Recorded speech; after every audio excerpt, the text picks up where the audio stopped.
One is it's starting to become more defined by kind of human timeframes and processes, meaning that we see people looking for different information at different parts of the week and different times of the day. So you get a general sense of that the internet is starting to mimic what humans really do offline and how do you connect with them. Second piece, which I think is really important, is you're seeing the case where if you look at autos, for instance, where consumers are going to 6 or 7 different auto types of information to make decisions, and you're seeing the sophistication of consumers starting to understand that they can micro-size pieces of information and put together a whole picture themselves overall. So as a brand publisher, you have to be very good at connecting with consumers at a micro and macro level.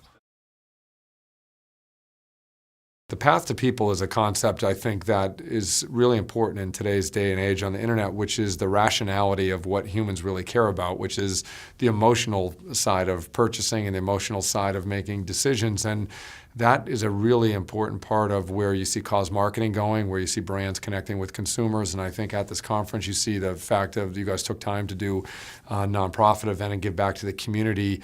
You know, most humans have a multidimensional side to them, which is they want to, of course, get the best price and best outcome, but what they really want is to have the best story of their life. And that's really the path to people, I think, is you have to not just look at path to purchase, but really what connects with people. Consumers these days are on a journey. I think the average car buying cycle has gone from 6 months to 28 days. And that journey, they're still on a journey. The journey is just much faster, shorter, and more targeted with better information. I think the biggest piece of advice for CMOs has nothing to do with ad targeting or marketing or those things. It's about getting the right people. I think that most organizations, and I see this inside of our own organizations, get constrained by creativity constraints, and finding creative people who aren't afraid of data, number one. And number two is I think you have to have a data and analytics group at your fingertips all the time. And if you have creative people who are not afraid of data and you have an analytics group, just about any other construct is possible.